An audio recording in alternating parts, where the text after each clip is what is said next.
Crazy, இந்த vision ஆஃபீஸில் டைரக்டராக இருக்கேன் சேல்ஸில். ஸோ சொல்லணுன்னா நான் என்னோட குவாலிஃபிகேஷனுக்கும் இதுக்கும் கொஞ்சம் கூட சம்மந்தம் இல்லை.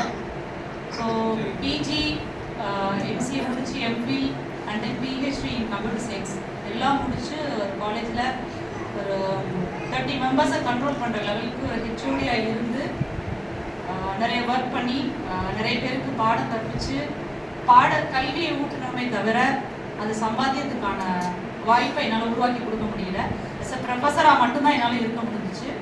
ஸோ அதுக்கப்புறம் பார்த்தா அதில் கொடுக்குற சேலரி பார்த்தீங்கன்னா 40,000, 39 சம்திங் தான். ஃபுல் டைமராக 7 வருஷம் ஒர்க் பண்ணாலும் ஹெச்ஓடியாக இருந்தாலும் எனக்கு அதுக்கு மேலே ஏர்ன் பண்ண முடியல. அப்போதைக்கு அது குட் சேலரி, ஆனால் பட் நெக்ஸ்ட் லெவலுக்கு என்னால் ரன் பண்ண முடியல. ஒரு டெய்லி மந்த்லி இன்கம் என்ன வருதோ அதை வச்சு ஃபேமிலியை ரன் பண்ண முடிஞ்சு தவிர நெக்ஸ்ட் லெவலுக்கு எதுவுமே என்னால் போக முடியல. நமக்கு தேவைப்பட்டதை வாங்க முடியல, தேவைப்பட்டவங்களுக்கு ஆசையாக வாங்கி தர முடியல. ஸோ இதுக்கப்புறம் என்ன வாங்கலாம், ஃபேமிலிக்கு கார் வாங்க முடியல, எதுவுமே வாங்க முடியல. ஏன்னா அதோட சேலரி வர்ற அந்த சேலரி பார்த்தீங்கன்னா மந்த்லி நம்மளுடைய ஃபேமிலியை ரன் பண்ண தான் முடிஞ்சிச்சு. ஸோ அதுக்கப்புறம் இந்த மாதிரி ஆடு பார்த்துட்டு நம்ம ப்ரொஃபஸராக இருக்கோம், நமக்கும் இதுக்கும் நம்ம படிப்புக்கும் ரியல் எஸ்டேட்டுக்கும் சம்மந்தம் இல்லை, நம்மளால இது முடியுமா அப்படின்னு ரொம்ப யோசிச்சு போய் ஜாயின் பண்ணி ஃபஸ்ட்டு பார்ட் டைமராக தான் ஜாயின் பண்ணேன். ஸோ நிறைய விஷயங்கள் 2 or 3 டேஸில் கற்றுக்கிட்டு பெருசாக ஒன்றும் இல்லை, நம்ம டீச்சிங் ப்ரொஃபஷனுக்கும் இதுக்கும் பெருசாக ஒன்றும் இல்லை, கற்றுக்கிட்டோம் ரியல் எஸ்டேட்னா என்ன. ஸோ எல்லாரும் சொன்னாங்க, வீட்டில் சொன்னாங்க, எல்லாருமே என்னோட கூட வேலை பார்க்குறவங்கலாம் இவ்வளோ படிச்சுட்டு ரியல் எஸ்டேட்டுக்கு போகிறீங்களே, ஒரு பெண்ணாக உங்களால் இது செய்ய முடியுமா, இப்படி நிறைய பேர் சேலஞ்ச் பண்ணாங்க.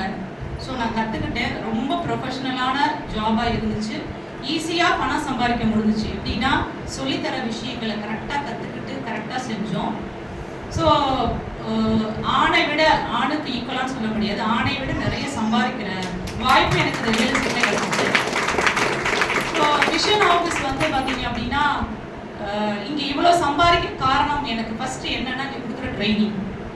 நான் ரியல் எஸ்டேட்டில் வந்து எனக்கு எதுவுமே தெரியல அப்படின்னாலும் இங்கே பார்த்தீங்க அப்படின்னா நான் ஒரு கோர்ஸ் கற்றுக்கிறதுக்கு 1 ஹவருக்கு 500 பே பண்ணி 1 ஹவருக்கு கோர்ஸ்லாம் கற்றுட்டு இருந்திருக்கேன்.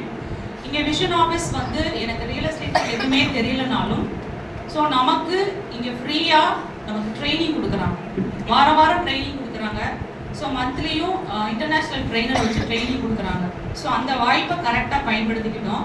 அண்ட் தென் இங்கே உள்ள எல்லா டைரக்டர்ஸும் பார்த்தீங்க அப்படின்னா வரவங்களை சம்பாதிக்க வைக்கணும். ஸோ இங்கே குவாலிஃபிகேஷனுங்கிறது முக்கியத்துவமே இல்லை. ஸோ படிக்கலை, நான் படிச்சிருக்கேன், நான் படிக்கலை, எனக்கு இது தெரியாது, எப்படி இருந்தாலும் ஓகே, என்னோட நேரத்தை நான் இங்கே கொடுத்தேன், ஒரு டீமாக ஹேண்டில் பண்ணுற அளவுக்கு நான் வளர்த்துக்கிட்டேன். ஸோ கூட வேலை பார்க்குறவங்களை நல்லா வளர்த்துக்கு சம்பாதிக்க சொல்லி கொடுத்தேன். ஸோ என்ன பண்ணுனா சம்பாதிக்கலாம்.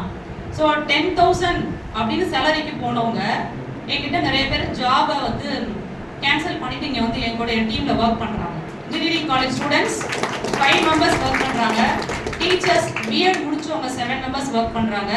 எல்லாரும் இங்கே வர காரணம் என்ன அப்படின்னா லட்சக்கணக்கில் சம்பாதிக்க ஒரு வரிய வாய்ப்பு.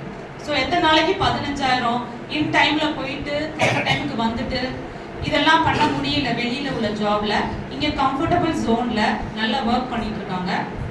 என்ன அப்படின்னா எங்கள் விஷன் ஆஃபீஸில் வாங்குற பேமெண்ட் பார்த்தீங்க அப்படின்னா ஒரு பேக்கேஜே கிடையாது. 30,000லேருந்து எவ்வளோ வேணால் சம்பாதிக்கலாம். ஸோ நான் படிக்கலை, நான் 9th ஸ்டாண்டர்ட் தான் படிச்சிருக்கேன், என்னால் சம்பாதிக்க முடியாது அப்படின்லாம் கிடையாது. ஸோ அது கரெக்டாக பண்ணி சொல்லி கொடுக்குறோம், கரெக்டாக செய்கிறாங்க. இங்கே வந்து மொபைல் நம்மளுடைய இன்சென்டிவ் இல்லாமல் mobile, tab, laptop and then car வரைக்கும் சோலோவாக என்னால் ஒரு ஃபீமேலாக ரியல் எஸ்டேட்டில் அச்சீவ் பண்ண முடிஞ்சிச்சு. Thank you vision.